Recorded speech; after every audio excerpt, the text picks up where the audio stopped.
SDMA, space division multiple access. Space would be divided among different users by beam forming or by angular division. So that is the division of the physical space. But on the virtual space, we can have multiple dimension space.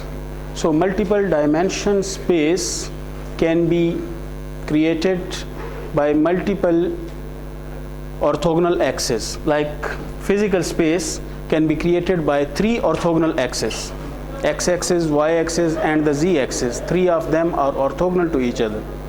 So no 4th axis can be made orthogonal in physical space with these 3 axes.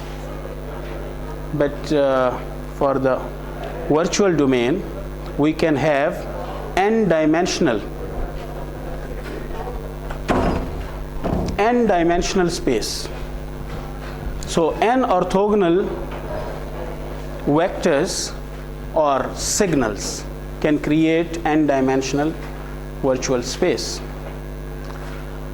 The same is the case with spread spectrum multiple access, and especially with the CDMA. CDMA utilizes a space, a virtual space created by n-dimensional signals or sequences that are orthogonal with each other. So every user would be placed on one orthogonal axis, like physical space. In physical space, we can place 3 users on 3 different axes.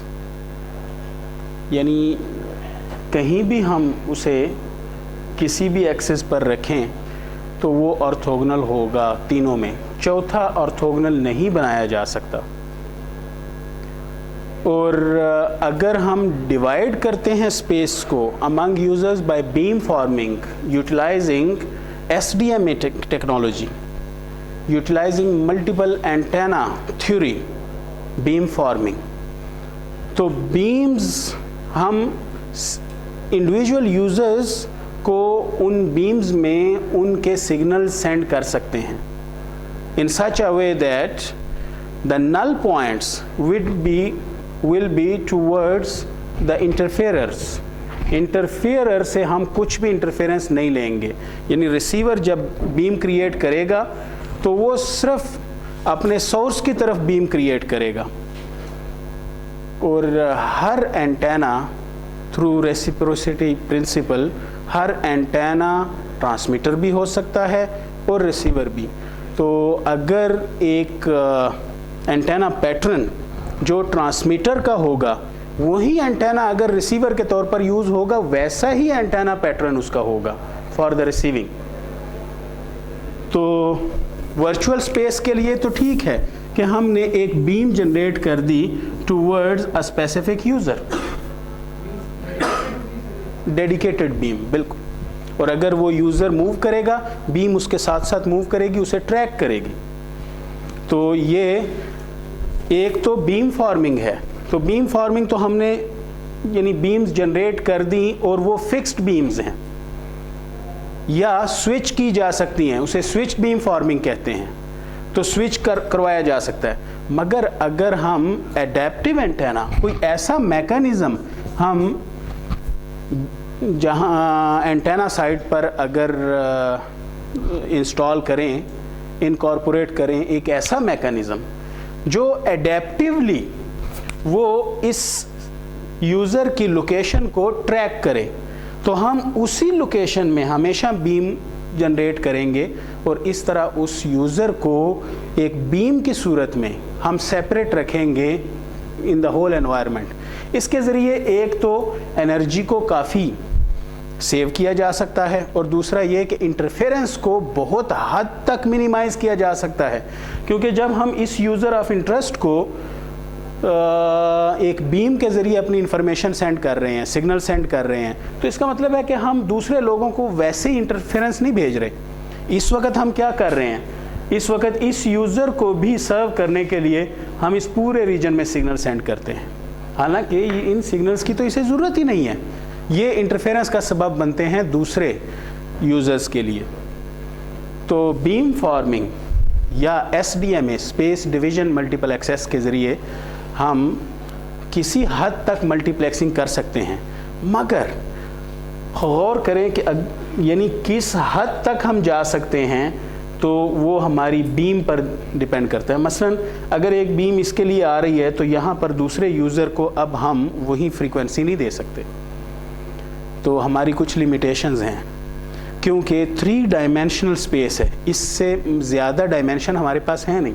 मगर CDMA में तो हम multiple dimensional space utilise कर सकते हैं, मगर वो virtual space होगी, and that space would be created just by the codes, orthogonal sequences.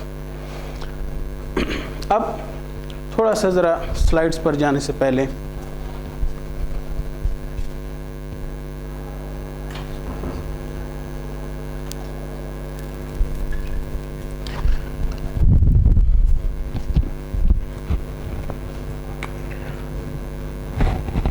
Sequences basically क्या है, जो कोड्स हम यूज़ करेंगे वो बेसिकली क्या है। मसलन ये एक कोड है,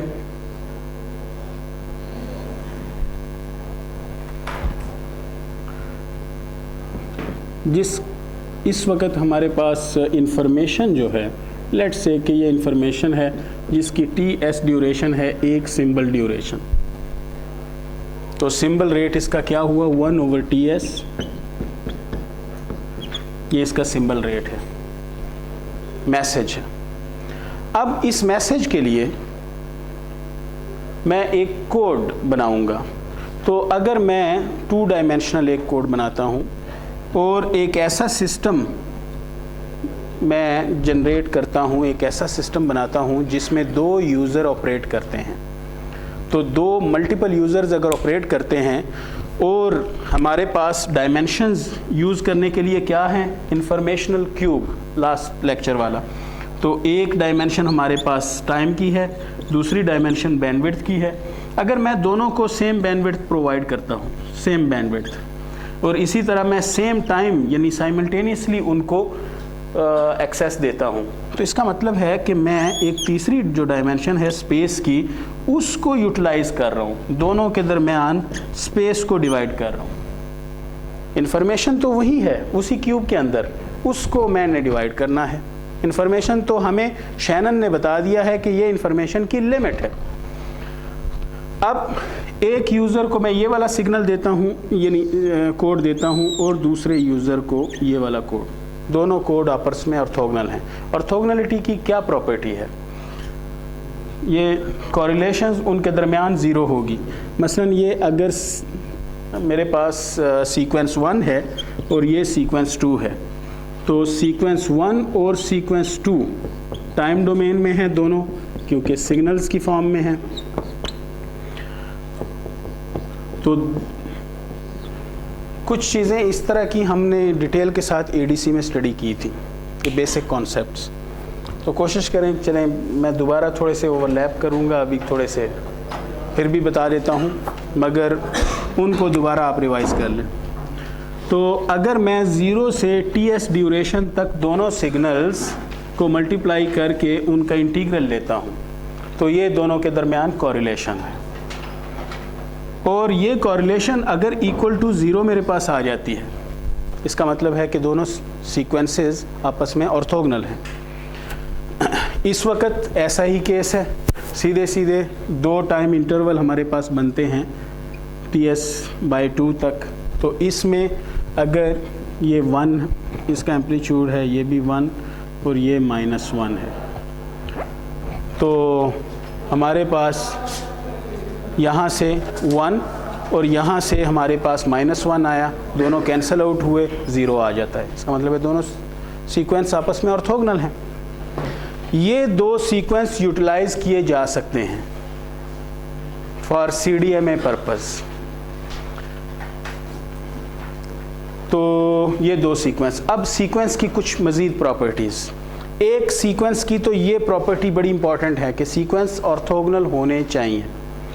दूसरी सीक्वेंस की एक प्रॉपर्टी कि जो इसमें शॉर्टेस्ट ड्यूरेशन की ट्रांजिशन जो आपको नज़र आ रही है, that is basically the building block of the sequence. In this case this is the shortest time duration for the transition between two transition. एक ट्रांजिशन तो ये है और दूसरी ट्रांजिशन ये हुई, तो इसके दरमियान शॉर्टेस्ट ड्यूरेशन, क्योंकि दूसरे पूरे सिस्टम के अंदर दूसरी जो ड्यूरेशन हमारे पास आती है ये बड़ी ड्यूरेशन है, तो ये बिल्डिंग ब्लॉक नहीं है। बिल्डिंग ब्लॉक कौन सा है? जैसे ये बिल्डिंग है तो इसकी जो बिल्डिंग ब्लॉक बेसिक है तो वो ईंट है, बेसिक यूनिट, और फिर ईंटों से ये बिल्डिंग बनी है, तो हमें वो ईंट तलाश करनी है। तो जो शॉर्टेस्ट ड्यूरेशन हमारे पास आ रही है, इस शॉर्टेस्ट ड्यूरेशन को चिप कहा जाता है और इस ड्यूरेशन को चिप कहा जाएगा, TC, चिप ड्यूरेशन। इस वक्त चिप ड्यूरेशन हमारे पास सिंपली क्या है? TS divided by 2।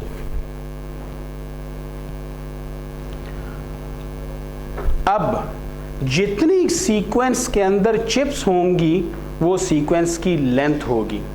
ये कुछ बेसिक कॉन्सेप्ट्स CDMA पर जाने से पहले। तो इस सीक्वेंस की लेंथ और इस सीक्वेंस की लेंथ दोनों बराबर होंगी, क्योंकि पूरे सिस्टम में जो सीक्वेंस यूज़ हो रहे हैं उनकी लेंथ सेम होगी, तो पूरे सिस्टम में सिंक्रोनाइजेशन होगी। तो इस सीक्वेंस की लेंथ हमारे पास कितनी आ रही है? N = 2 chips. और इसी तरह ये भी 2 चिप्स है, चाहे चिप्स एक ही डायमेंशन में है, एक ही एम्पलीट्यूड, पॉजिटिव एम्पलीट्यूड में है, मगर इनकी भी 2 चिप्स हैं, तो 2 चिप्स से ये सीक्वेंस भी बना हुआ है। तो ये बड़ा इम्पॉर्टेंट है। बेसिक जो यूटिलाइज किए जा सकते हैं कोड्स, तो वो 4 से शुरू होते हैं। 2 से भी शुरू किया जा सकता है, मगर 2 वाला इतना ज़्यादा बेहतर नहीं है, तो हम 4 वाला एक कोड ले लेते हैं।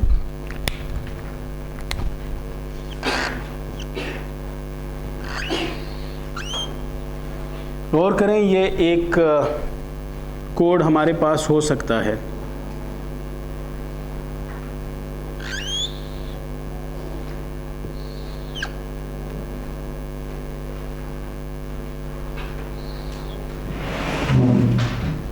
तो इसी तरह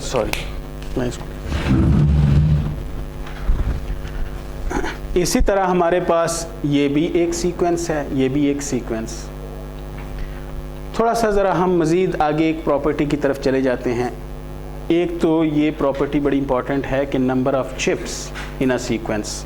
दूसरी प्रॉपर्टी कि जो सीक्वेंसेस हैं वो आपस में ऑर्थोगोनल हैं या नहीं है, कोरिलेशन बड़ी इंपॉर्टेंट है। फिर जो एक और चीज़ इंपॉर्टेंट है वो ये कि कोड्स ऐसे होने चाहिए जो हमने सेलेक्ट करने हैं कि वो जो सिग्नल है, जो हमारा सिग्नल ऑफ इंटरेस्ट है, जो इंफॉर्मेशन है, इंफॉर्मेशनल सिग्नल, उसे वो अफेक्ट ना करें। अगर उस सिग्नल को ये अफेक्ट करते हैं तब भी कोड बेहतर नहीं है। तो ऐसी सूरत में क्या किया जाना चाहिए कि ये नॉर्मलाइज होना चाहिए ताकि उसकी पावर को अफेक्ट ना करें। जैसे जिस चीज़ को भी हम 1 से मल्टीप्लाई कर दें तो 1 कोई अफेक्ट नहीं देता किसी और को, इसीलिए हम यूजुअली जो यूनिट रखते हैं, यूनिट वेक्टर लिया करते हैं जिसका मैग्नीट्यूड 1 हो, तो वो उसका पर्पज़ ये होता है ताकि कोई भी अगर वेक्टर उसकी लेंथ जितनी भी है यूनिट वेक्टर से जब मल्टीप्लाई किया जाएगा उसकी लेंथ मैग्नीट्यूड को ये डिस्टर्ब नहीं करेगा। तो इसी तरह हम इसको भी नॉर्मलाइज करते हैं। तो इसको नॉर्मलाइज करने का क्या तरीकाकार है कि इसकी जो भी इसके अंदर जो एनर्जी है तो उस एनर्जी को हम 1 के इक्वल बना दें। तो उसका एक बेहतर तरीका, यानी ये हमने ADC में काफ़ी डिटेल के साथ इसको डिराइव किया था कैसे नॉर्मलाइज किया जाता है, तो हम यहाँ उस डिटेल में नहीं जाते। तो जो हमारे पास उसकी लेंथ आ रही है तो उसका अंडर रूट हम ले लेते हैं, याद है ये ADC में? जिन्होंने ADC नहीं पढ़ा तो वो अभी इसको इसी तरह ही याद रख लें। चलें, उनके लिए हम दोबारा इसको रिपीट कर देते हैं। देखिए, एनर्जी किसके बराबर है? एनर्जी कोई भी सीक्वेंस है हमारे पास, कोई भी सिग्नल है, TS उसकी ड्यूरेशन है और A उसका एम्पलीट्यूड है। A एम्पलीट्यूड कितना रखा जाए? अगर लेंथ ऑफ चिप्स है तो हम इसको N भी कह सकते हैं यहाँ पर, कि टोटल नंबर ऑफ चिप्स, यानी 0, 1, 2 अप टू N चिप्स, जैसे इस वक्त सीक्वेंस हमारे पास हैं लेंथ वाइज, तो ड्यूरेशन भी यानी ली जा सकती है। अब कितना एम्पलीट्यूड रखें कि इसकी एनर्जी 1 के इक्वल हो जाए? तो एनर्जी किसके बराबर है कि हम इसको 0 से N तक इंटीग्रेट करें, और इसी तरह जैसे हमारे पास अगर यहाँ T हो तो इसी तरह हम वो एक एक जो ड्यूरेशन हम ले रहे हैं एक एक चिप, तो उतनी ही चिप्स को हम इंटीग्रेट कर दें। तो A² मल्टीप्लाइड बाय सिंपली हमारे पास N आ जाएगा। तो अगर A² मल्टीप्लाइड बाय N ये हमारे पास एनर्जी आती है, और अगर टाइम होगा तो T आ जाएगा। नंबर ऑफ इंटरवल्स ले लें या एब्सोल्यूट टाइम ले लें, एक ही बात है। अब एनर्जी को हमने किसके इक्वल रखना है? क्योंकि नॉर्मलाइज करना है, इक्वल टू 1।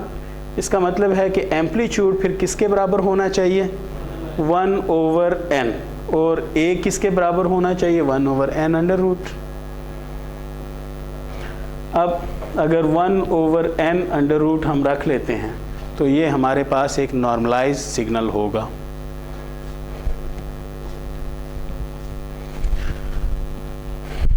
तो 1/n अंडर रूट, तो हमारे ज़रा जो 4 का केस हमने लिया है तो इस लिहाज से भी इजी है कि 1/4 अंडर रूट, इसका मतलब है 1/2 हमारे पास आ जाएगा। तो ये -1/2 होगा, और ये हमारे पास 1/2 और ये -1/2, तो n इज इक्वल टू 4 आ जाएगा।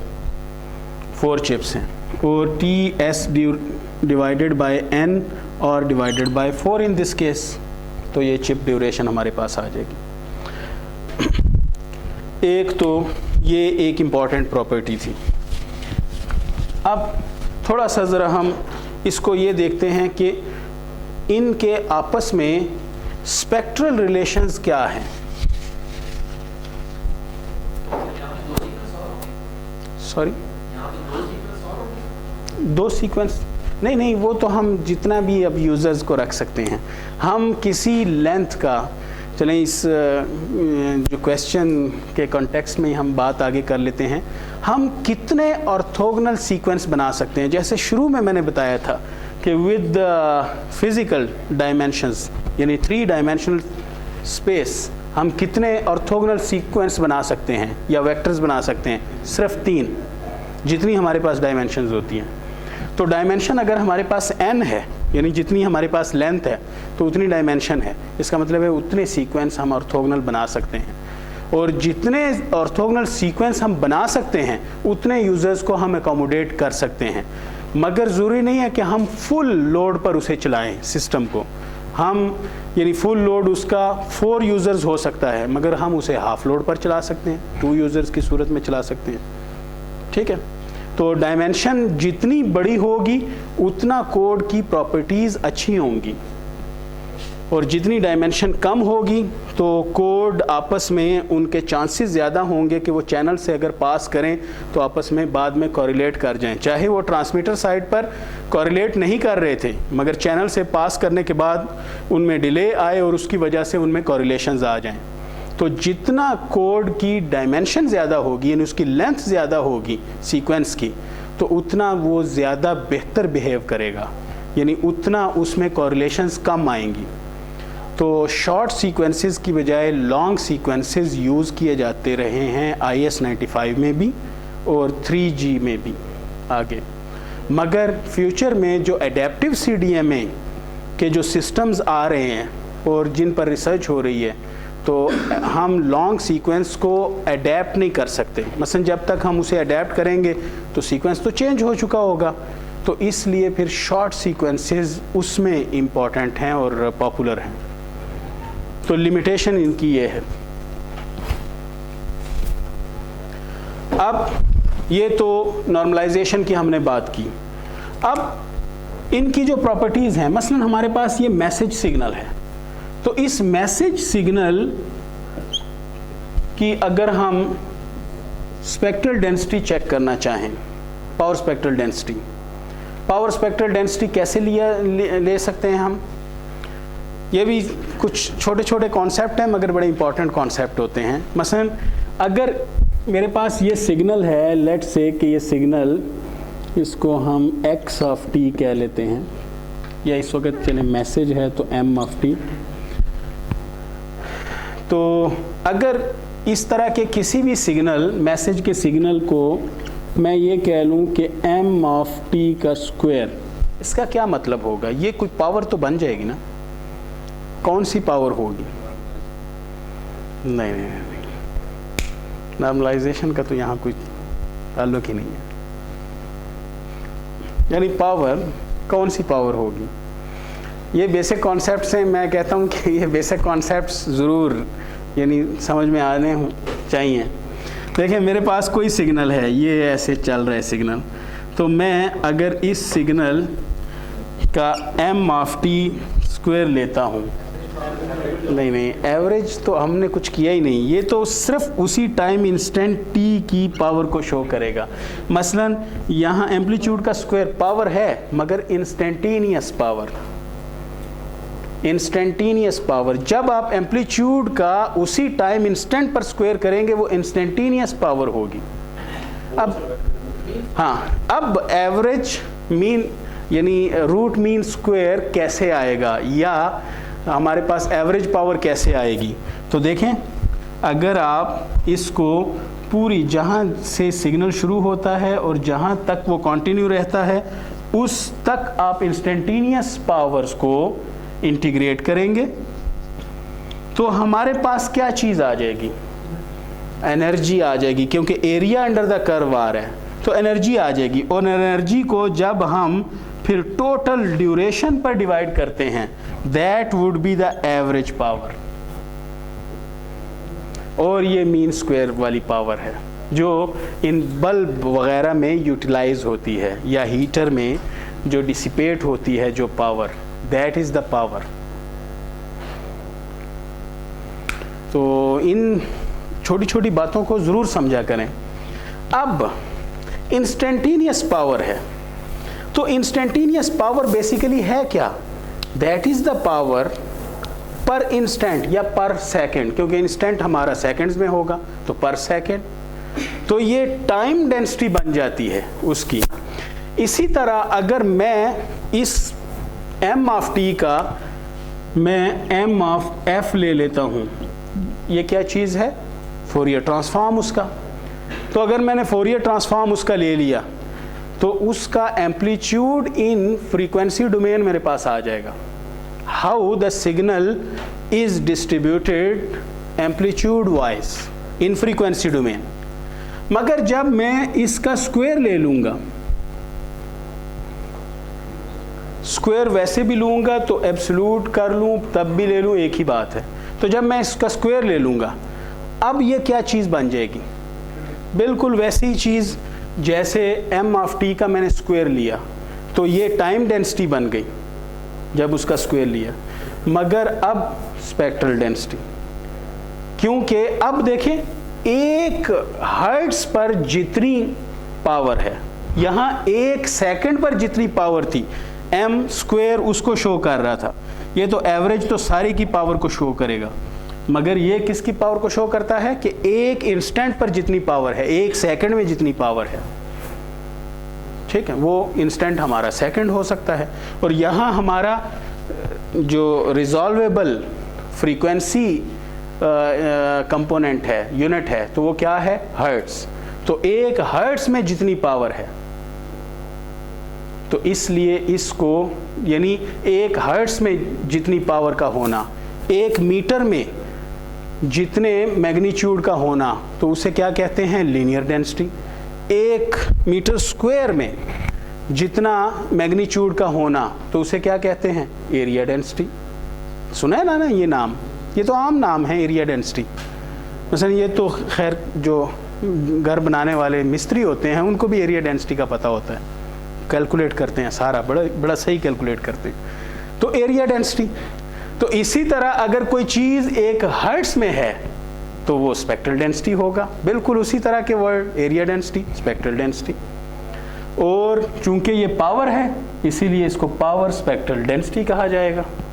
तो पावर स्पेक्ट्रल डेंसिटी जब हम इस सिग्नल की लेंगे, तो ये सिग्नल की, क्योंकि ये यहाँ पर गेट फंक्शन है, तो हमारे पास एक सिंक आ जाएगा और उसका चूंकि हमने स्क्वायर किया तो हमारे पास इस तरह आ जाएगा। तो बेसिकली ये बड़ा इम्पॉर्टेंट हमारे पास जो मेन लोब है, मेजर लोब, तो मेजर लोब का जो नल तक का पोर्शन है ये बड़ा इम्पॉर्टेंट है। तो 1 साइडेड बैंडविड्थ हमारे पास आ जाती है। तो ये बैंडविड्थ है, ये रिक्वायर्ड बैंडविड्थ होती है कि ये कितनी बैंडविड्थ रिक्वायर्ड करता है, कितनी बैंडविड्थ ऑक्यूपाई करता है जब इस सिग्नल को पास किया जाए चैनल में से।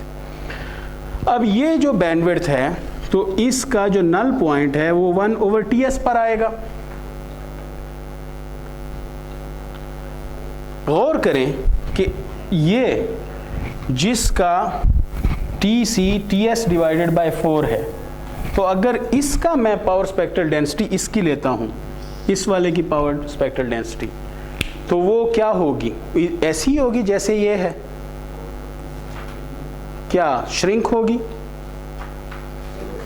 श्रिंक हो जाएगी, एक्सपैंड होगी। और कितने टाइम्स एक्सपैंड होगी? 4 टाइम्स। उसकी रीज़न क्या है? क्योंकि TS डिवाइडेड बाय 4 है, तो TS डिवाइडेड बाय 4, तो इसका ये वाला पॉइंट बेसिकली कहाँ पर आएगा? 1/TC पर आएगा। तो 1/TC बेसिकली एक TC किसके बराबर है? TS divided by 4। तो ये 4 ऊपर आ जाएगा, 4 डिवाइडेड बाय TS, और 4 डिवाइडेड बाय TS, ये 1/TS किसके बराबर है? RS के बराबर।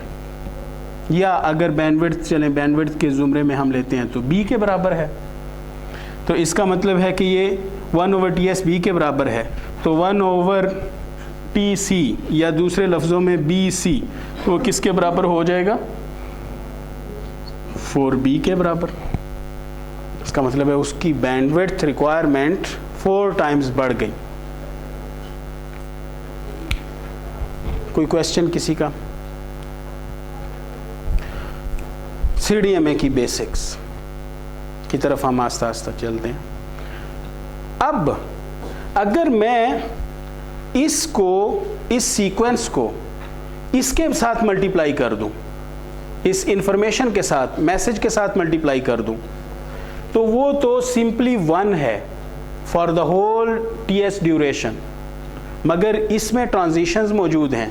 तो इसके साथ अगर मैंने मल्टीप्लाई कर दिया तो बेसिकली बैंडविड्थ, इस नैरो बैंड को मैं एक वाइडर बैंडविड्थ सिग्नल में कन्वर्ट कर सकता हूं।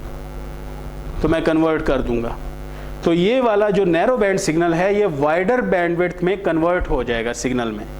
इन other words, we have spreaded the signal, the message signal, and that's the reason these techniques are known as spread spectrum techniques, because these orthogonal codes can spread the spectrum of the message signal, उसको हम spread कर देते हैं।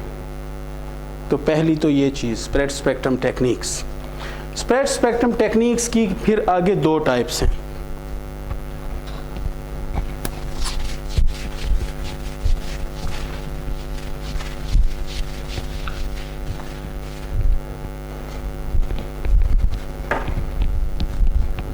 Spread spectrum technique की 2 types हैं। Spread spectrum multiple access, main 2 types. एक हमारे पास direct sequence spread spectrum multiple access, यानी हम डायरेक्टली सीक्वेंस के साथ मल्टीप्लाई करते हैं। जैसे अभी हमने ये किया कि इसको इसके साथ मल्टीप्लाई कर दें, तो ये डायरेक्ट सीक्वेंस टेक्निक होगी और इसी को कोड डिवीजन मल्टीपल एक्सेस कहा जाता है, CDMA। तो ये बेसिकली CDMA है, इसका पॉपुलर नेम, यानी डायरेक्ट सीक्वेंस। और जो दूसरी टेक्निक है वो बेसिकली मल्टीपल कैरियर है। तो मल्टीपल कैरियर है, तो multiple carrier spread spectrum multiple access. तो इसकी फिर फर्दर हमारे पास दो टाइप्स हैं, एक FHMA है, फ्रीक्वेंसी हॉप्ड मल्टीपल एक्सेस, और दूसरी मल्टी कैरियर CDMA कहलाती है। मल्टी कैरियर CDMA में अगर मैंने डाटा रेट को एनहांस करना है तो मैं क्या करूँगा कि जितने सिंबल बनाऊँगा उतने ही मैं कोड भी बना लूँगा, हर सिंबल को एक डिफरेंट कोड के साथ सेंड करूँगा, ताकि जो वॉल्यूम है, जो चैनल कैपेसिटी का जो वॉल्यूम है, तो वो सारे का सारा मेरे अपने ही डाटा से फिल हो जाए। इसका मतलब है कि मैंने डाटा रेट को एनहांस कर दिया। और इसी टेक्नोलॉजी को फिर फर्दर जब स्पेस टाइम कोडिंग के साथ मिलाया गया, या स्पेस टाइम के कॉन्सेप्ट के साथ, स्पेस टाइम की प्रोसेसिंग के साथ जब उसे मर्ज किया गया, तो फिर OFDM टेक्नोलॉजी का एमरजेंस इससे हुई है। OFDM टेक्नोलॉजी इससे बनी है, जिसमें ऑर्थोगोनल फ्रीक्वेंसी मल्टीपल कैरियर्स होते हैं, उन सब की फ्रीक्वेंसी ऑर्थोगोनल होती है। तो orthogonal frequency division multiple access जो इन दोनों से बनी है। FHMA में हर यूज़र एक कैरियर यूज़ करता है, मगर वो कैरियर अगले इंस्टेंट पर उसके पास नहीं होता, वो किसी और के पास होता है, किसी और यूज़र के पास, और इसको कोई और किसी और यूज़र का जो यूज़ होने वाला कैरियर है वो मिल जाता है। इसलिए इस तरह कैरियर वो बदलते रहते हैं जो यूज़र्स हैं आपस में। तो जब कैरियर बदलते हैं, इससे क्या फ़ायदा होता है कि इससे किसी एक यूज़र की जो इन्फॉर्मेशन है उसे रास्ते में इंटरसेप्ट नहीं किया जा सकता। अगर किसी ने इंटरसेप्ट कर भी लिया तो सिर्फ एक बर्स्ट उसे मिलेगा या एक फ्रेम मिलेगा, एक फ्रेम में हो सकता है 2-3 बिट्स हों, उसके किसी काम की नहीं है। तो इस तरह वो सिक्योरिटी के लिए एक बड़ी बेहतरीन टेक्निक है FHMA, frequency hop multiple access. और frequency hop multiple access wifi के जो B वर्जन है उसमें भी यूटिलाइज होती रही है, और इसके अलावा ब्लूटूथ टेक्नोलॉजी में भी उसका यूज़ होता है। और इसके अलावा बाकी और एंटी जैमिंग टेक्निक्स या इस तरह की टेक्निक्स में, या एंटी इंटरसेप्शन टेक्निक्स में इसका यूज़ होता है। तो फ्रीक्वेंसी हॉप मल्टीपल एक्सेस, हम इनकी डिटेल में नहीं जाएंगे, क्योंकि हम जो डिटेल में जिसकी बात करेंगे, जिसका यूज़ सेलुलर में होता है, तो वो DS-CDMA है, या DS स्पेक्ट्रम मल्टीपल एक्सेस है, डायरेक्ट सीक्वेंस। तो इसमें हर यूज़र सारे की सारी अवेलेबल बैंडविड्थ को यूटिलाइज करता है, स्प्रेडेड बैंडविड्थ, सारी स्प्रेडेड बैंडविड्थ को यूटिलाइज करता है हर user for the whole time. यानी उसे उस वॉल्यूम का B और उस वॉल्यूम का T दोनों उसे फुल फ्लेज मिलते हैं। और इस FHMA में पूरी अवेलेबल बैंडविड्थ में से वो एक नैरो बैंड यूज़ करता है हर यूज़र, तो नैरो बैंडविड्थ को यूज़ करता है।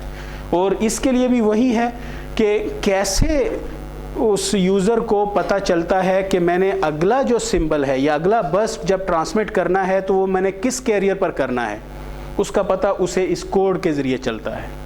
तो कोड उसे बताता है कि अब अगला कौन सा होगा। और चूंकि कोड आपस में ऑर्थोगोनल होते हैं, तो ऑर्थोगोनल जब होते हैं तो इनका किसी यूज़र का आपस में सिंक्रोनाइजेशन का कोई प्रॉब्लम नहीं होता, इंटरसेक्शन नहीं आता, क्योंकि कुछ भी इंटरसेक्ट नहीं है, यानी कुछ भी उनमें कॉमन नहीं है। इसका मतलब है कि हर दफ़ा हर एक को डिफरेंट कैरियर फ्रीक्वेंसी मिलती रहेगी आउट ऑफ द कोड्स। और XOR टेक्नोलॉजीज़ और गेट्स यूटिलाइज़ किए जाते हैं फ्रीक्वेंसी का पता लगाने के लिए। तो मल्टी कैरियर CDMA में मल्टीपल कैरियर्स यूटिलाइज होते हैं हर सिंबल को सेंड करने के लिए यूज़र के। तो ये भी मल्टीपल कैरियर टेक्नोलॉजी है। और कैरियर का पता कैसे चलता है? उसी तरह सीक्वेंस के ज़रिए। तो बेसिकली सारी चीज़ें सीक्वेंस बेस्ड हैं, मगर चूंकि इनका यूज़ मल्टीपल कैरियर उनमें होता है तो हम अपने CDMA की तरफ आएंगे। तो पहले थोड़ा सा हम FHMA के बारे में स्टडी कर लेते हैं। कोई क्वेश्चन किसी का?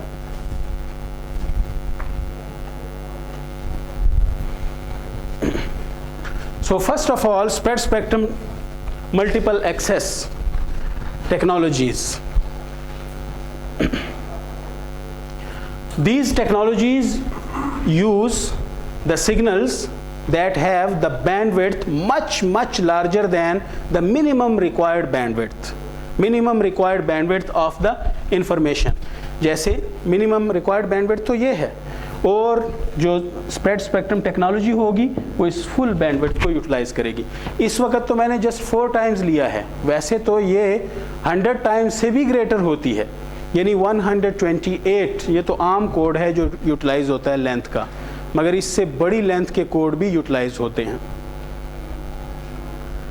And now the next nomenclature बड़ा इंपॉर्टेंट है। ये गौर करें कि अगर हम 4 लेंथ का यूटिलाइज नहीं करते और बहुत बड़ी लेंथ का अगर यूटिलाइज करते हैं कोई सीक्वेंस, तो जैसे 1000 लेंथ का अगर एक सीक्वेंस होगा और ड्यूरेशन उसकी इतनी ही होगी, टोटल सीक्वेंस की ड्यूरेशन तो उसके बराबर होनी चाहिए।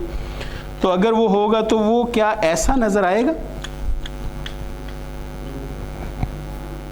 और अगर इसका हम स्पेक्ट्रल डेंसिटी चेक करेंगे तो इसकी स्पेक्ट्रल डेंसिटी हमें कुछ यूं मिलेगी, बहुत दूर तक स्पेक्ट्रल डेंसिटी इसकी होगी।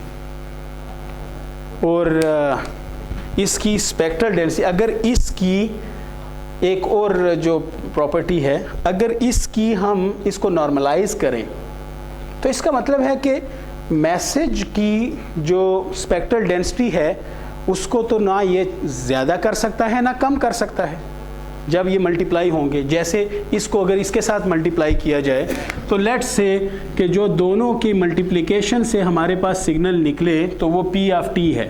तो P ऑफ T बेसिकली क्या है? M ऑफ T और S ऑफ T दोनों का मल्टीप्लिकेशन है।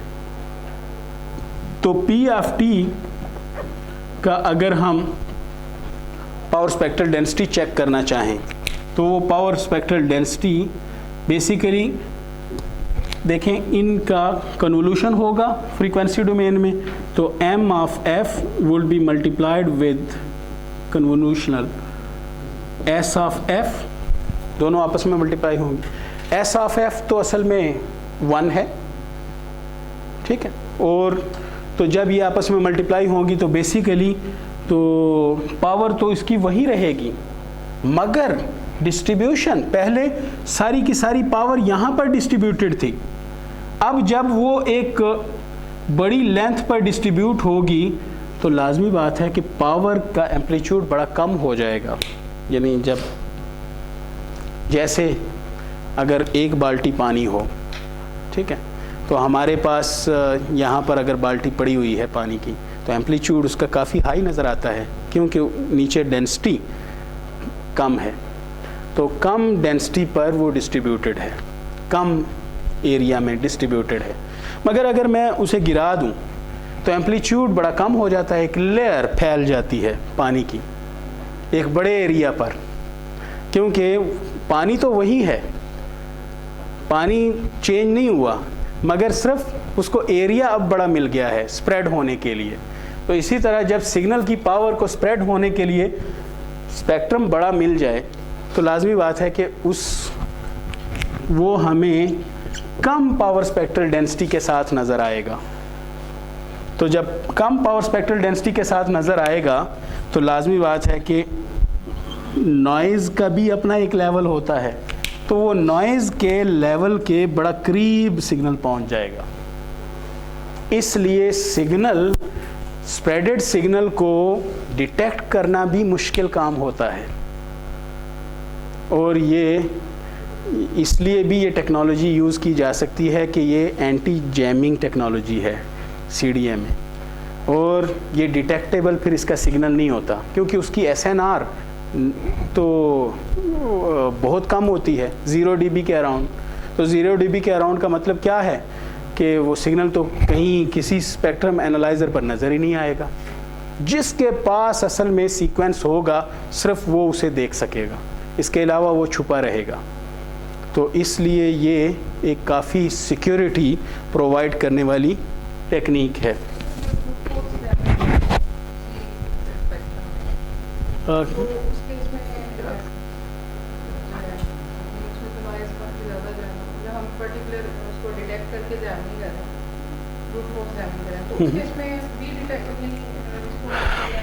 यानी जैम के लिए साइलेंस, जैम के लिए सबसे पहले हमें कैरियर का पता होना चाहिए, सिग्नल का पता होना चाहिए कि सिग्नल मौजूद है। जब हमें यही महसूस नहीं होगा कि सिग्नल यहाँ कोई है, तो फिर हम तो कहेंगे शायद कम्युनिकेशन ही नहीं हो रही। तो और दूसरा ये कि जब भी हम जैम करते हैं तो जैम हम अमूमन किसी रेंज को करते हैं, जब रेंज का ही हमें पता नहीं चलेगा। और रेंज कब? जब स्पेक्ट्रम एनालाइज़र पर हमें नज़र आता है कि ये सिग्नल मौजूद है किसी का, तो हम फिर उसे जैम करते हैं, चाहे ज़रा वाइडर बैंडविड्थ का हो। मगर चूंकि हमने तो उसे नॉर्मलाइज्ड वैल्यू दी, नॉर्मलाइज्ड स्प्रेडिंग कोड के साथ मल्टीप्लाई किया, इसलिए वो तो वैसे ही, यानी जो स्प्रेडेड सिग्नल होगा उसकी SNR बहुत ही कम हो जाएगी। इस पर हम आगे भी बात करेंगे। तो एक तो ये रीज़न कि सिग्नल वैसे ही SNR यानी उसकी कम हो जाती है और सिग्नल नॉइज़ के अंदर छुप जाता है, और जो स्प्रेडिंग सीक्वेंस होता है वो नॉइज़ की तरह नज़र आता है। तो जब हम की तरह की बात करते हैं, जस्ट लाइक, तो उसके लिए एक वर्ड यूज़ होता है that is known as pseudo. तो pseudo noise sequence, noise like sequence. So pseudo noise sequence, this sequence, and this sequence is somewhat like the random signals. वैसे तो random नहीं है, मगर random signals जैसा दिखता है, इसलिए इसको pseudo noise random signals कहा जाता है, और इसे PN कोड भी कहा जाता है, PN random कोड भी कहा जाता है। तो PN sequence, so PN sequence converts a narrow band, PN sequence converts a narrow band signal into a wide band signal, wide band or wide spectrum signal. Efficiency would increase with the number of users, because if only one user uses this system then it would be underutilized, क्योंकि फिर तो कोई फ़ायदा नहीं है, हमने इतनी बड़ी बैंडविड्थ जस्ट उस छोटे से यूज़र को दे दी।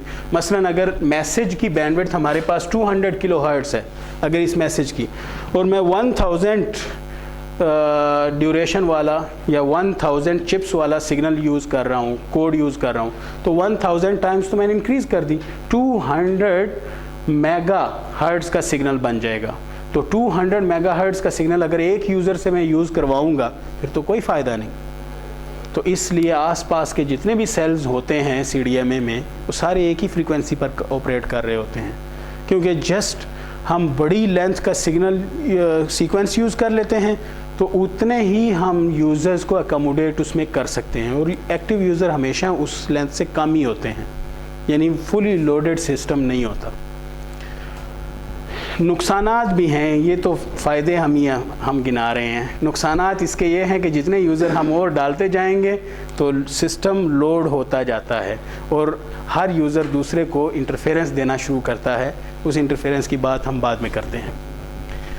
Now the two types of spread spectrum techniques, the first one frequency hopping and the second one direct sequence.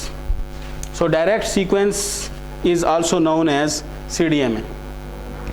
So frequency hopping, जैसे मैंने पहले बताया, carrier frequencies of the individual users would be varied in pseudo randomly, क्योंकि according to the PN sequence, जैसा PN sequence होगा वो change होंगी। तो जितने यूज़र अगर उस सारी बैंडविड्थ को यूटिलाइज कर रहे हैं, मसलन जैसे ये एक बैंडविड्थ है जो PN सीक्वेंस के मुताबिक है। PN सीक्वेंस अगर ज़्यादा चिप्स का होगा तो ज़्यादा वाइडर बैंडविड्थ होगी, अदरवाइज कम। तो ये बैंडविड्थ है। अब मेरे पास ये एक यूज़र है तो उसकी नैरो बैंड सिग्नल है, इसी तरह और यूज़र्स भी होंगे। तो इसको अपने PN सीक्वेंस के मुताबिक उसमें से एक पोर्शन मिल जाता है, उतना ही बैंड जितना इसका है ऑपरेट करने के लिए, उसकी सेंट्रल फ्रीक्वेंसी ये होगी। इसी तरह फिर अपने PN सीक्वेंस के मुताबिक इसे कोई और फ्रीक्वेंसी कहीं और दे दी जाएगी, ऑर्गेनाइज्ड मैनर में नहीं, क्योंकि ऑर्गेनाइज्ड मैनर में दी जाएगी फिर तो इंटरसेप्टेबल होगा। तो इंटरसेप्शन से बचाने के लिए हमने तो उसे रैंडमली देना है, और रैंडम तो किसी के लिए होगा मगर हमारे लिए तो ऑर्गेनाइज्ड है, क्योंकि हम कोड को जानते हैं। तो और रिसीवर भी कोड को जानता है, ट्रांसमीटर और रिसीवर दोनों जानते हैं, कोई और नहीं जानता रास्ते में। तो इसे ये दे दिया गया, कोई और फ्रीक्वेंसी दे दी गई, कैरियर फ्रीक्वेंसी। इसी तरह कोई और यूज़र जो ऑपरेट पहले यहाँ कर रहा था अब उसे शायद कोई और दे दी जाए। और जितने भी कोड्स हैं वो आपस में ऑर्थोगोनल हैं, इसलिए कभी भी कोई एक फ्रीक्वेंसी सबको नहीं मिलती या किसी दो को नहीं मिलेगी क्योंकि इंटरसेप्शन उनमें नहीं है। तो इसी तरह ये चेंज होता जाएगा, इसमें हमारे पास कैरियर फ्रीक्वेंसी चेंज होता जाएगा।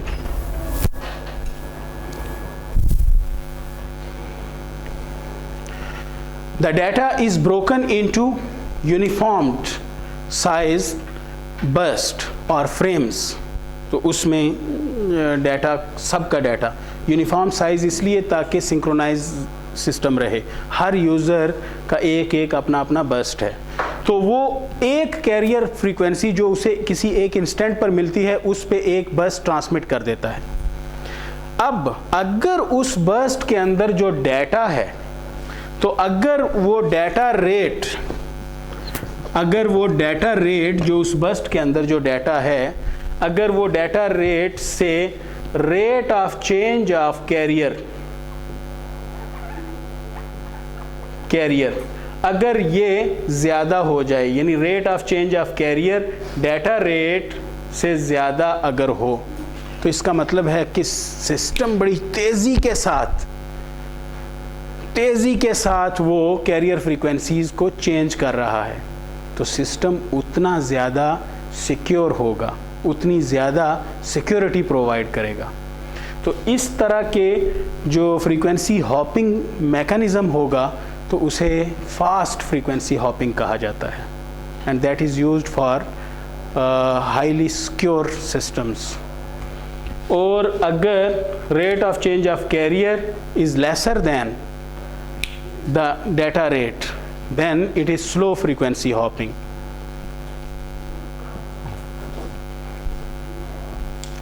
Now the instantaneous bandwidth of any one transmission would be much smaller than the total available bandwidth, क्योंकि उसमें से तो उसे सिर्फ अपना पोर्शन मिलेगा जो उसके डाटा रेट के मुताबिक है, क्योंकि डाटा रेट के मुताबिक हमारी जो फ्रीक्वेंसी रिक्वायरमेंट होती है, बैंडविड्थ रिक्वायरमेंट होती है। Bandwidth requirement according to the data rate है, duration, time duration of the data symbol. So locally generated PN sequence is used to synchronize the users, the receiver's instantaneous frequencies with the transmitter. तो locally generated PN यानी receiver पर वही PN generate किया जाता है, तो वो उस PN सीक्वेंस से उसे फिर फ्रीक्वेंसी का पता चलता है कि मेरे लिए जो अगला बस्ट आएगा वो किस फ्रीक्वेंसी पर होगा, और वो चेंज करता रहता है उसका रिसीवर, यानी उसका जो ऑसिलेटर को चेंज करेगा और उस फ्रीक्वेंसी पर लेके जाएगा। इस तरह ये सिस्टम काम करता है। So fast and slow frequency hopping and the FHMA provides high level of security and protection against signal fading and against signal jamming. Signal jamming भी, क्योंकि जैम करेगा कोई एक फ्रीक्वेंसी करेगा, मगर अगले ही लम्हे तो हम किसी और फ्रीक्वेंसी पर चले जाएंगे। और इसी तरह एक नेचर से भी हमें जैमिंग मिलती है जो फेडिंग है।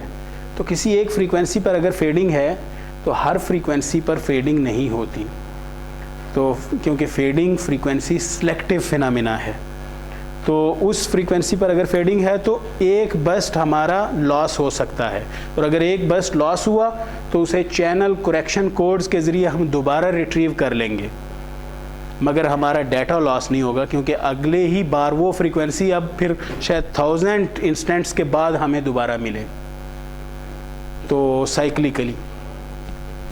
तो इस तरह ये हाई लेवल ऑफ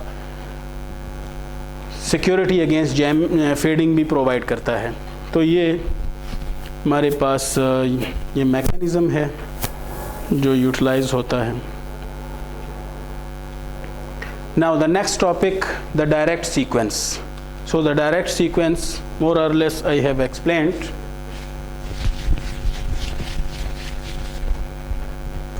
थोड़ा सा मज़ीद इसको एक्सप्लेन कर लेते हैं।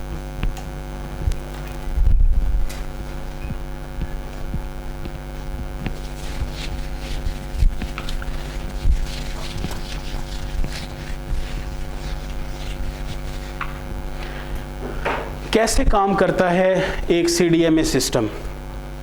लेट्स से कि मेरे पास एक यूज़र है जिसका बेस स्टेशन वाली साइड, चलें हम ले लेते हैं, डाउनलिंक को कंसीडर कर लेते हैं। तो एक यूज़र के लिए मैसेज M1 है और एक दूसरा यूज़र है उसके लिए मैसेज M2 है। ये दो मोबाइल हैं जो एक सेल के अंदर काम कर रहे हैं। तो M1 के डाटा को हम मल्टीप्लाई करेंगे उसके कोड S1 के साथ। S1 यानी सीक्वेंस, और कोड चूँकि ऑर्थोगोनल होते हैं और वो यूज़र के लिए बड़े स्पेसिफिक होते हैं, इसलिए कोड्स को सिग्नेचर्स भी कहा जाता है। यानी एक यूज़र के सिग्नेचर्स, बिल्कुल just like your signature that differentiate you with the whole class. तो बिल्कुल वो भी एक हमारे पास CDMA का कोड है जो सिग्नेचर्स हैं। तो इसी तरह ये भी सिग्नेचर्स, तो सिग्नेचर्स इसी तरह इस का जो डाटा है वो हम इसके सिग्नेचर्स S2 के साथ मल्टीप्लाई करेंगे, और फिर चूँकि सेम कैरियर फ्रीक्वेंसी यूटिलाइज हो रही है, साइमल्टेनियसली हो रही है, क्योंकि फॉर द होल टाइम है, that's why both signal will add up in space, या ऐड कर दिए जाएंगे और ट्रांसमिट कर दिए जाते हैं। अगर बेस स्टेशन वाली साइड है, डाउन लिंक है, तो ट्रांसमिट कर दिए जाएंगे। अब दो मोबाइल यूज़र हैं, इसके लिए इसको चाहिए M1 का एस्टीमेट, और एक दूसरा मोबाइल यूज़र है इसको चाहिए M2 का एस्टीमेट। तो M1 के एस्टीमेट को हासिल करने के लिए यहाँ पर जो सिग्नल रिसीव हुआ that was R signal receive हुआ, और R सिग्नल M1 पर जो रिसीव हुआ तो बेसिकली वो किसके बराबर है, M1 S1 plus M2 S2 plus N, and that is the noise that has been given to the signal by this receiver, क्योंकि रिसीविंग साइड पर नॉइज़ ऐड होता है चैनल के एंड पॉइंट पर। अब ये उसका रिसीव्ड सिग्नल है, वो इसमें से अपनी इंफॉर्मेशन रिट्रीव करना चाहता है, तो वो सिंपली क्या करेगा कि इंफॉर्मेशन को रिट्रीव करने के लिए इस R को S1 के साथ मल्टीप्लाई कर देगा। तो जब R को S1 के साथ मल्टीप्लाई करेगा तो कोड्स की कुछ प्रॉपर्टीज़ थी। एक प्रॉपर्टी तो ये थी कि अगर दो कोड्स को आपस में मल्टीप्लाई करेंगे वो ऑर्थोगोनल होंगे और ज़ीरो आएगा, और अगर सेम कोड को मल्टीप्लाई करेंगे तो चूंकि वो नॉर्मलाइज्ड होंगे, तो अगर मल्टीप्लाई करें तो वो हमें 1 प्रोवाइड करेंगे, क्योंकि उन दोनों ही नॉर्मलाइज्ड हैं, तो दोनों की एनर्जी इक्वल टू 1 है, तो वो 1 प्रोवाइड करेंगे। अब इसको जब मल्टीप्लाई करेंगे तो M1 S1 multiplied by S1 plus M2 S2 multiplied by S1 plus N S1। तो ये प्रोसेसिंग होगी। S1 मल्टीप्लाइड बाई S1 1 के इक्वल होगा, M1 आ जाएगा, और S2 मल्टीप्लाइड बाई S1 0 के इक्वल होगा, यहाँ 0 आ जाएगा। और यहाँ थोड़ा सा ज़रा एक डिफरेंट एम्पलीट्यूड का नॉइज़ आ जाएगा। प्रॉपर्टीज़ उसकी उस नॉइज़ की वही होंगी, क्योंकि प्रॉपर्टीज़ चेंज नहीं होंगी, क्योंकि मल्टीप्लाई साथ क्या हुआ है, 1 मल्टीप्लाई हुआ है ना, उसने नॉइज़ की एनर्जी चेंज की है, मगर सिर्फ ये है कि इंस्टेंटेनियसली उसका एम्पलीट्यूड चेंज हो जाएगा उस वक़्त। और चूँकि हमारे पास इसकी पावर ज़्यादा है, इसकी कम है, हाई SNR है, तो इसलिए इसको हम कोई भी फ़िल्टर के ज़रिए आउट कर देंगे नॉइज़ को, और हमारे पास ये मैसेज आ जाएगा। तो जो मैसेज सेंड किया गया था वो मैसेज दोबारा मिल जाएगा। इसी तरह M2 को भी अपना मैसेज मिल जाएगा। तो ये मैकेनिज़्म है जो यूटिलाइज होता है। अब लिमिटेशंस कहाँ हैं इस सिस्टम के अंदर? ऐसा नज़र आता है जैसे इसमें शायद कोई लिमिटेशन नहीं है, मगर लिमिटेशन कहाँ है? क्योंकि ये चीज़ें हम ट्रांसमीटर साइड पर इन प्रॉपर्टीज़ को तो हम गारंटी कर सकते हैं on the transmitter side, but we can not ensure them on the receiver side, because after passing through the channel, so the signals can lose their orthogonality, क्योंकि signals के दरमियान डिले आ जाएगा, और जब डिले आ जाएगा तो जो पहले ऑर्थोगोनल थे अब ऑर्थोगोनल नहीं रहेंगे, उसमें कुछ ना कुछ कॉरिलेशंस आ जाएंगे। तो इसलिए S1 multiplied by S2 that would not be equal to 0, but it would be close to 0. So some value we can give to this product, and again if S1 is multiplied by S1, so it would not give us 1.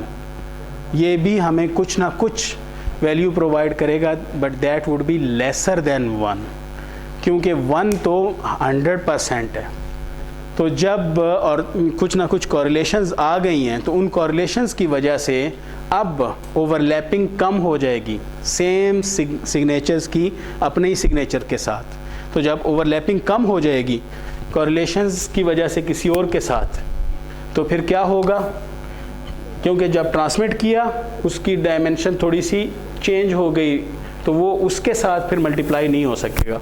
तो इसलिए ये भी 1 से कम होगा।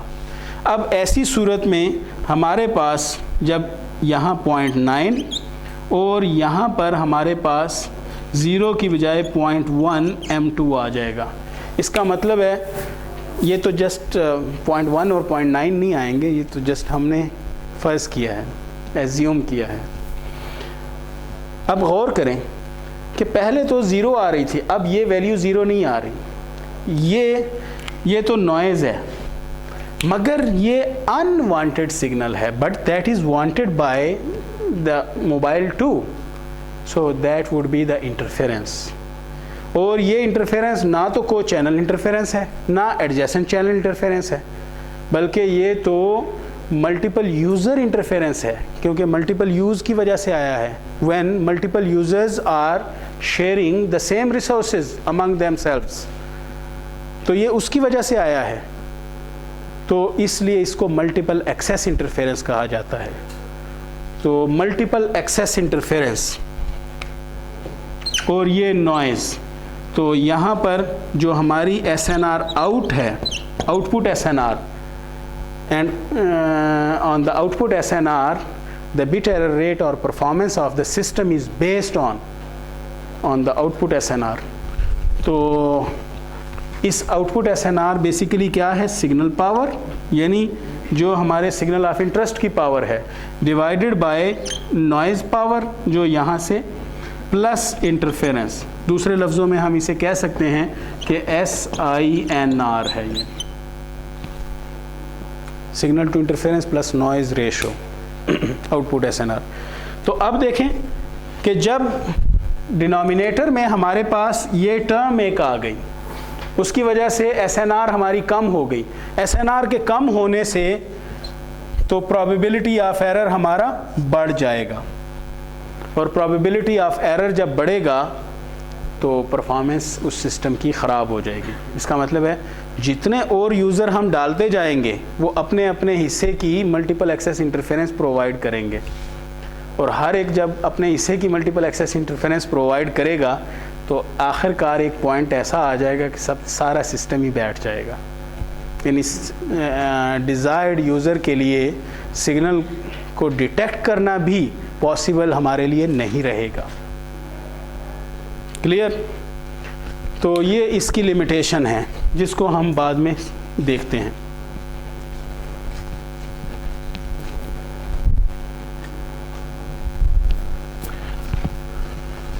So the signal is multiplied in CDMA by a large bandwidth spreading signal or the signatures.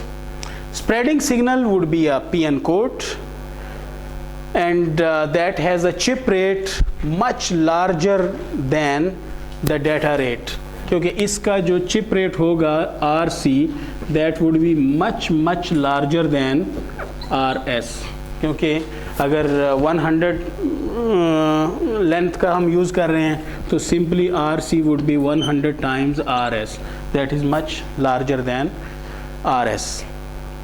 All users use the same carrier frequency in this case because this is a multiple user communication system. So the information cube, now the information would be shared among users, not in time domain and not in the frequency domain or bandwidth domain, but rather it would be shared among the users in the code domain or the space domain, and the code gives us the virtual space division among users.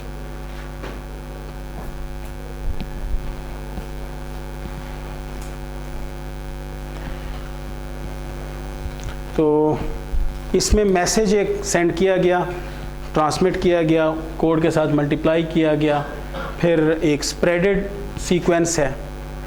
तो SNR इसकी यहाँ पर जो होगी message SNR उसे हम कहेंगे जब भी कभी यहाँ पर SNR होगी, और यहाँ पर उसकी SNR तो वो स्प्रेडेड सीक्वेंस की SNR होगी, तो SNR स्प्रेडेड। और फिर यहाँ पर हमारे पास चैनल में से जब गुज़रता है नॉइज़ उसमें ऐड होता है, और जब दोबारा हम उसे एक सिग्नेचर के साथ मल्टीप्लाई करते हैं तो डी स्प्रेड करते हैं, तो after despreading that would be the output SNR in this case. तो in despreading basically the interference is added.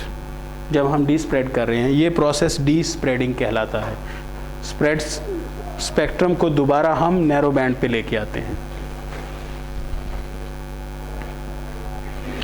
तो उसी तरह हमारे पास अगर टाइम डोमेन में मैसेज मौजूद है, मैसेज की अगर हम इस केस में जैसे ये 5 बिट्स सेंड कर रहे हैं, तो हर बिट के लिए हमारे पास ये कोड है.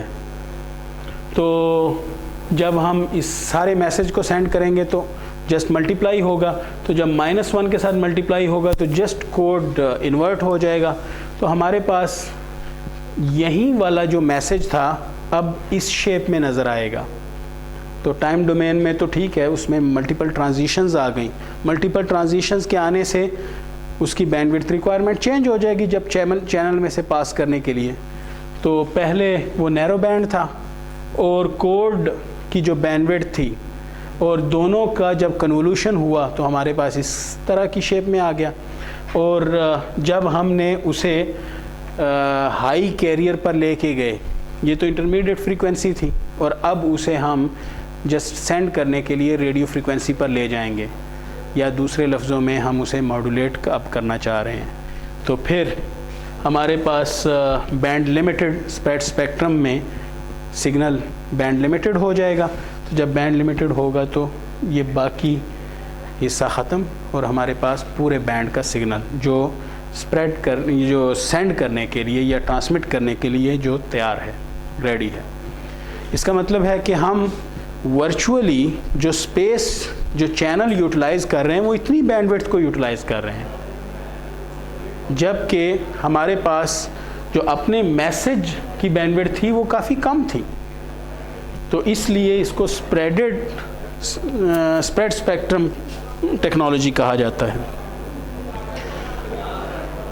तो मैसेज हमारे पास BM, the bandwidth of the message, और ये BS, bandwidth of the signature. तो ये हमारे पास उसकी बैंडविड्थ आई। और जब जो स्प्रेडेड सीक्वेंस होगा तो उसकी बैंडविड्थ फिर हमारे पास दोनों की कन्वोल्यूशन आएगी फ्रीक्वेंसी डोमेन में। कन्वोल्यूशन में जो ओवरलैपिंग रीजन होता है उस ब्लॉक को अगर यहाँ पर रखें तो हाफ यानी बाहर निकलेगा और हाफ अंदर होगा, और फिर उसका आधा हिस्सा कन्वोल्यूशन यानी प्रॉपर कंटिन्यूस कन्वोल्यूशन। और अगर डिस्क्रीट कन्वोल्यूशन होती है तो किसी एक सीक्वेंस की जो लेंथ होती है प्लस दूसरे सीक्वेंस की लेंथ -1 हम करते हैं। तो -1 बेसिकली क्या कर रहे हैं, क्योंकि दोनों की एडिशन और उसमें से जो ओवरलैपिंग रीजन होता है उसे हम -1 कर देते हैं। ठीक है,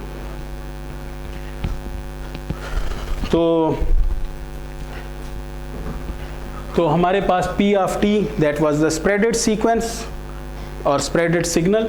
तो स्प्रेडेड सिग्नल की जो बैंडविड्थ है, और फिर चूंकि BS much larger than BM है, that's why BP can be taken equal to BS। मसलन इसको हम इसके एज्यूम कर सकते हैं कि ये दोनों बराबर हैं।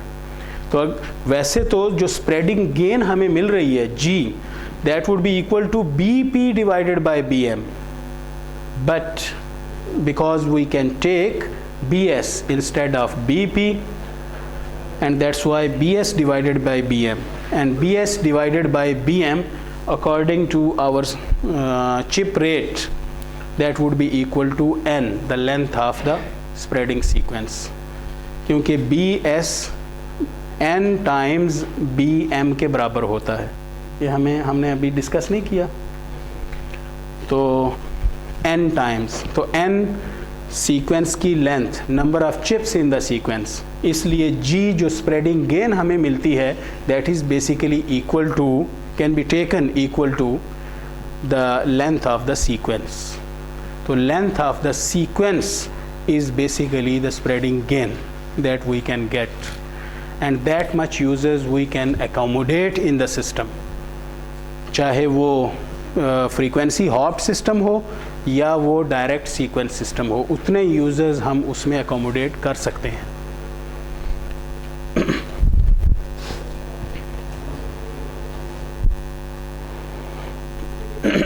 लास्ट इस स्लाइड को रखते हैं, क्योंकि ये स्लाइड फिर आगे भी ज़रूरत है हमें। दोबारा मैं इसको नेक्स्ट टाइम रिपीट भी करूंगा, मगर इसको लास्ट स्लाइड के तौर पर आप देख जाएं।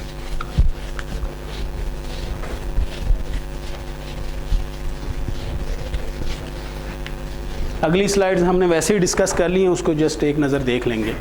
तो हमारे पास इस वक्त जो बैंडविड्थ है BM, और जब हम इसको स्प्रेड करते हैं तो बेसिकली वो सारी की सारी जो सिग्नल पावर है, P signal power, that would distribute over the spreaded bandwidth, distribute हो जाएगी। यानी वही जो रेड कलर है वो सारे का सारा डिस्ट्रीब्यूट हो गया है, तो BS तक हो गया डिस्ट्रीब्यूट। और जब हमने उसे डिस्प्रेड किया तो बेसिकली हमने यहाँ से फिर उठा के उसे कलेक्ट कर लिया है, जैसे वो पानी को दोबारा इकट्ठा करके कोई मैकेनिज़्म के ज़रिए तो बाल्टी के अंदर दोबारा, तो वो कर लिया। और आप ये जानते ही हैं कि जितना अमूमन वो पानी होता है दोबारा उतना पानी कलेक्ट नहीं होता, और इसीलिए जो output signal to noise ratio वो message signal to noise ratio से कम होती है। ठीक है, तो output signal to noise ratio. मगर अगर हम आइडियल कंडीशंस ले लें कि सारे का सारा कलेक्ट हो गया, तो जो सिग्नेचर या सीक्वेंस की जो पावर थी वो तो हमने वैसे भी 1 के इक्वल रखी हुई थी, इसलिए उसने तो कुछ नुकसान नहीं दिया।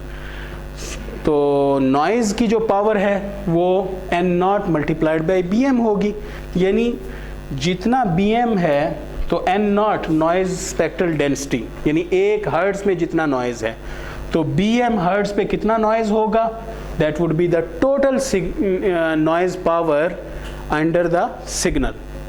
तो वो इस स्पेक्ट्रम के अंदर यानी मैसेज के अंदर, तो वो हमारे पास सिग्मा स्क्वायर आ जाएगी। जी उसी तरह स्प्रेडिंग गेन है, that is equal to the length of the sequence. तो SNR बिफोर डी स्प्रेडिंग और आफ्टर स्प्रेडिंग, तो वो किसके बराबर हो जाएगी, जितने हमारे पास पावर है divided by total noise power. तो नॉइज़ पावर देखें, ये तो डी स्प्रेडिंग है, जब हमने अभी डी स्प्रेड नहीं किया तो यहाँ SNR कितनी है, तो वहाँ पर SNR किसके बराबर है, ये बिफोर डी स्प्रेडिंग, जब अभी स्प्रेडेड फॉर्म में है।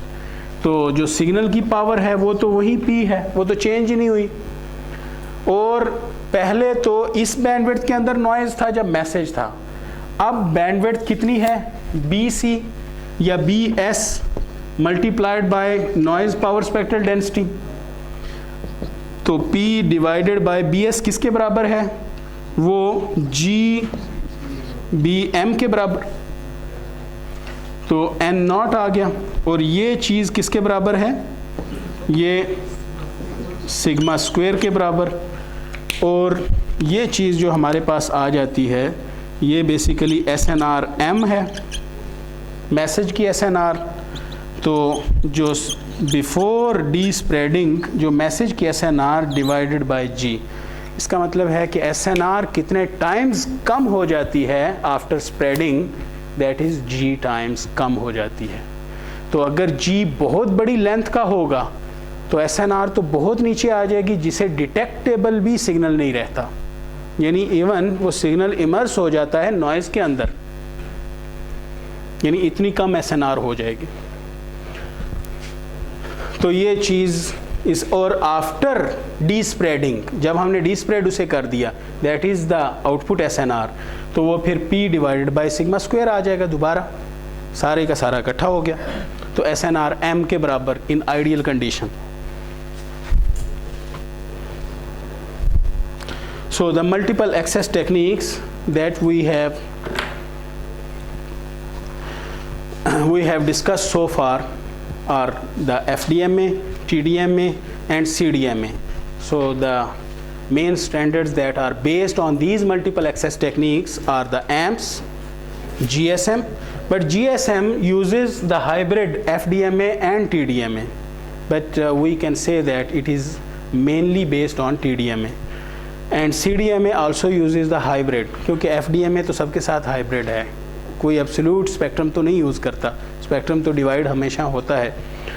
तो CDMA पर जो बड़ी टेक्नोलॉजी जो बेस थी 2G टेक्नोलॉजी सेकंड जनरेशन की, वो IS-95 थी अमेरिकन, तो अमेरिका के अंदर क्वालकॉम की। मगर वही चीज़ अब 3G तो टोटली CDMA बेस्ड है, चाहे वो अमेरिका की है या यूरोप की है या फिर चाइना की है, तो वो सारी की सारी CDMA बेस्ड है, तो वो कोड को डिवाइड करती है। तो नेक्स्ट टाइम इंशाल्लाह।